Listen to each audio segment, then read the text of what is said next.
She. Sanitation, health and environment.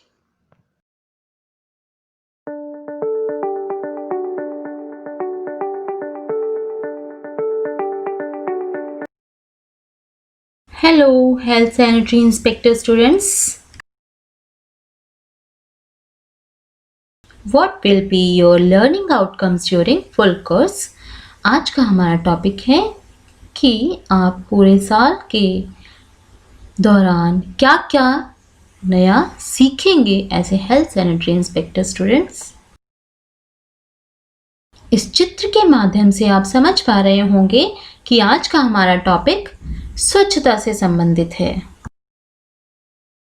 Sanitation related learning outcomes, स्वच्छता से संबंधित जितने भी हमारे लर्निंग आउटकम्स रहेंगे पूरे साल के दौरान वो हम आज सीखेंगे। Plan and suggest sanitary prescription of medical measures in housing, fairs and festivals. आवासीय योजना का अध्ययन हम करेंगे। एक आवास के लिए किन किन स्वच्छता के नियमों की आवश्यकता होती है, आवासीय योजना की महत्वता क्या है, तथा मेले और त्योहारों के समय साफ सफाई व स्वास्थ्य से संबंधित नियमों का पालन करना व उनका अध्ययन करना। Plan and suggest sanitary prescription of medical measures in natural calamities. प्राकृतिक आपदा के समय हमें स्वास्थ्य तथा स्वच्छता निरीक्षक के रूप में प्राकृतिक आपदा से प्रभावित व्यक्तियों को स्वच्छता तथा मेडिकल फैसिलिटीज कैसे पहुंचानी है यह भी हम सीखेंगे। Identify the difference between brackish water, sewage effluent and night soil. दूषित जल, मल जल तथा मनुष्य अपशिष्ट के बीच में क्या डिफरेंस है इसका भी हम ज्ञान प्राप्त करेंगे। Recognize the various impacts of night soil on the soil, water resources and atmosphere. मनुष्य अपशिष्ट तथा मनुष्य मल के कारण मृदा तथा जल प्रदूषण कैसे होता है तथा वातावरण पर इसका क्या प्रभाव पड़ता है ये भी हम सीखेंगे। Understand the different types of fecal-borne disease due to unsanitary disposal of night soil. Identify the various types of latrine and their construction. मनुष्य मल का यदि ठीक प्रकार से निपटारा ना किया जाए तो किस किस प्रकार की बीमारी के फैलने का खतरा बढ़ जाता है तथा अलग अलग प्रकार के शौचालयों का ज्ञान, उनकी बनावट का ज्ञान होना कि किस प्रकार के शौचालयों को किस प्रकार के क्षेत्र में बनाया जाना चाहिए जिससे कि उस क्षेत्र की मृदा, जल तथा वातावरण पर बुरा प्रभाव ना पड़े। मल जल का उपचार किस प्रकार किया जाता है तथा उसकी अलग अलग प्रक्रियाएं क्या हैं ये भी हम सीखेंगे। Understand types of sewerage system and their working.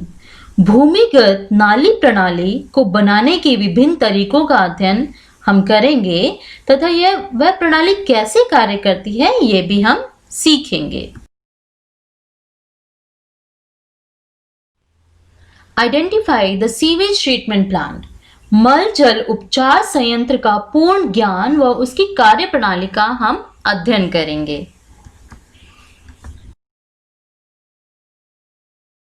Identify basic requirements of a burial and cremation ground. मृत मनुष्य के शरीर को कैसे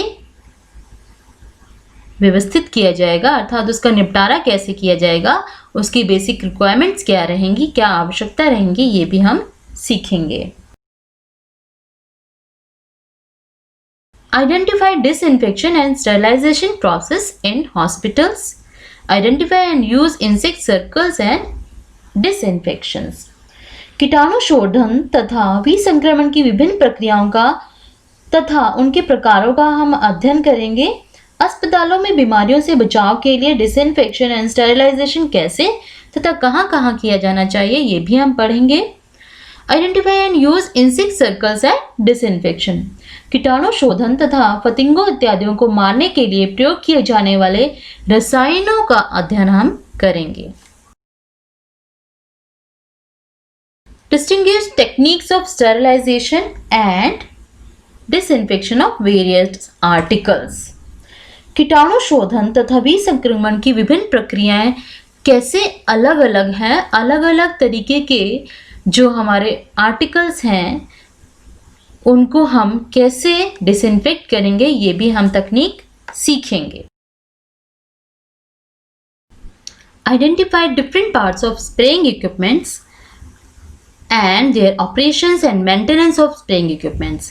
स्प्रेइंग इक्विपमेंट्स क्या होते हैं? नॉर्मली जो भी कॉकरोच, मक्खी, मच्छर या पतंगे इत्यादि हैं वो एक जगह से दूसरी जगह उड़ते हैं और बीमारियां फैलाते हैं, तो उनको कंट्रोल करने के लिए हम इक्विपमेंट्स यूज़ करते हैं जिसमें केमिकल्स भरा होता है और वो उनके ऊपर स्प्रे कर देते हैं, या जिस पर्टिकुलर एरिया में हमें लगता है कि वहाँ पे ये कीटाणु, बैक्टीरिया, वायरस होंगे, इंसेक्ट्स होंगे, तो उनको हम किल करने के लिए, उनको मारने के लिए हम स्प्रेइंग इक्विपमेंट्स यूज़ करते हैं।